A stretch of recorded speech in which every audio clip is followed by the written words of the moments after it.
Contextos. La voz de los protagonistas. Contacto telefónico. Gabriel Soto es oficial del programa de protección a periodistas de la organización Artículo 19 y le agradecemos que nos tome la llamada aquí en Contextos. Gabriel, muy buenos días, te saluda Juan Ceballos. ¿Qué tal? Buenos días, Juan, muchas gracias por la invitación.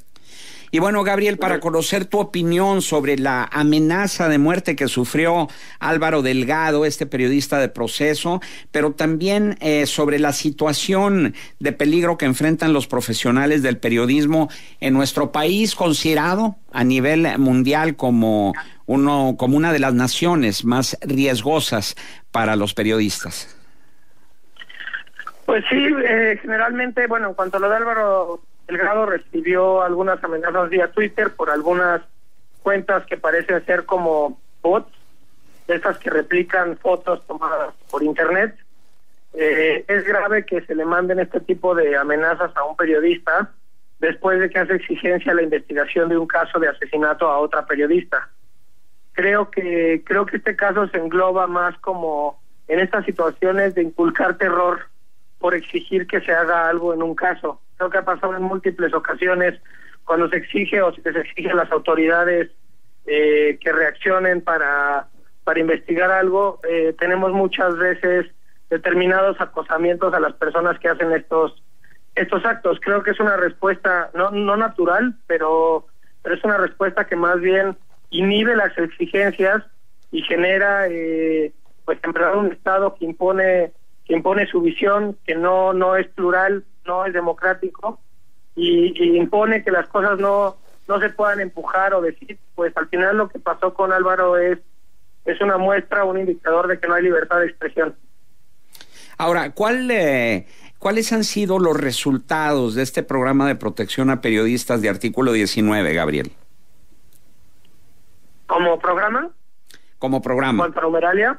Sí, pues mira, nosotros registramos todas las agresiones que se hacen en el país anualmente. Tenemos una numeralia y presentamos nuestro informe anual.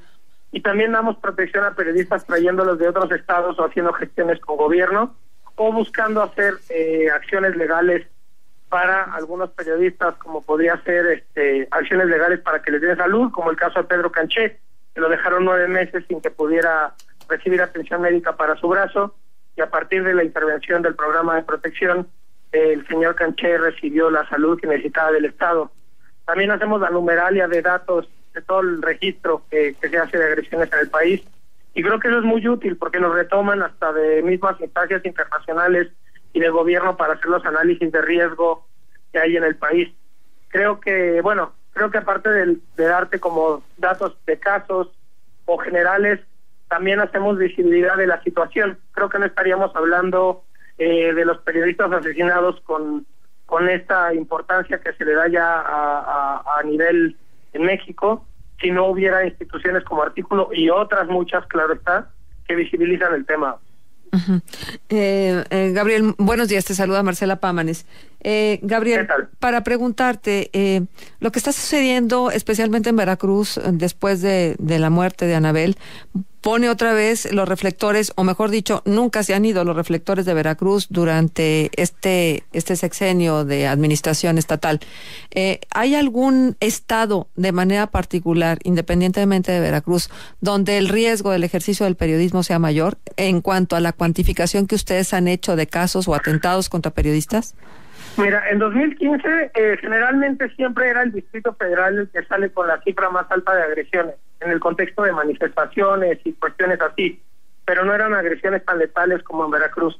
En 2015 Veracruz alcanzó, al menos en nuestro registro, con el mismo número de agresiones que al Distrito Federal.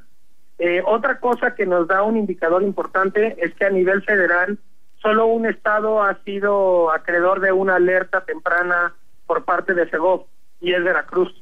Y también es importante decir que Veracruz es el estado con más número de beneficiarios del mecanismo federal. A mí sí me gustaría un poco señalar que más que los resultados del programa de Artículo 19, hay que enfocarnos en las autoridades, que son las responsables de garantizar la seguridad a los periodistas, así como de garantizar la vida y que no se ataque a los periodistas después de hacer una exigencia. Entonces también creo que deberíamos de voltear a ver si después de esta alerta que emitió Segov ha habido resultados en Veracruz. Porque hay agresiones que son más veladas, ¿no? Está como la violencia contra la mujer, que no necesariamente es el golpe directo, sino hay una violencia psicológica, una violencia económica, otro tipo de manifestaciones de violencia, y en la relación de periodismo y fuentes oficiales también se dan matices en lo que significa esa relación y matices en las agresiones que se pudieran estar recibiendo. ¿Te parece a ti que están siendo denunciadas estas agresiones con oportunidad, de tal manera que pudiera preverse luego la posibilidad de un desenlace fatal? Pues es que, bueno, depende mucho el caso y la situación.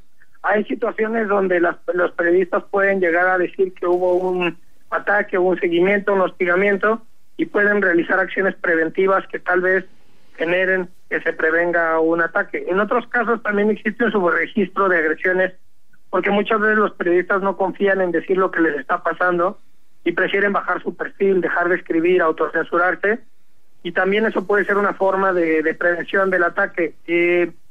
Como muchas veces hablas de casos velados, no te podría decir si es en cualquier caso velado, si con eso, o sea, si se pudiese atender o no, pero creo que al tomar en algunos casos prevenciones, al avisar que está sucediendo un ataque, y más teniendo un registro de que más del 40% de los ataques contra los periodistas los realizan las propias autoridades, muchas veces avisar a la autoridad puede inhibir otro ataque. Por supuesto. Y en esta numeralia que ustedes tienen, ¿se contempla, habrá, también pregunto, una cifra negra de reportes de atentados o de violación a la libertad de expresión que no hayan sido reportados? Pues nosotros hacemos un monitoreo de muchos medios, pero, o sea, muchas veces lo más que te podría decir de una cifra que no haya sido reportada, pero lo que tenemos es que el propio periodista toma contacto con nosotros para decirnos y nos pide que no lo hagamos ni público ni digamos nada. Pero la mayoría de los casos los propios periodistas hacen público, se vuelven parte de su propia historia, ¿no? Del medio, y hacen público lo que les sucedió, y es como también nos llegamos a enterar. Oscar, y dentro del perdón, Gabriel, ajá, y dentro del el récord que ustedes llevan, ¿cuántos casos han sido resueltos satisfactoriamente? Es decir, que no haya habido impunidad y el agresor haya sido puesto a disposición del Ministerio Público. De los casos que nosotros hemos acompañado jurídicamente, ninguno.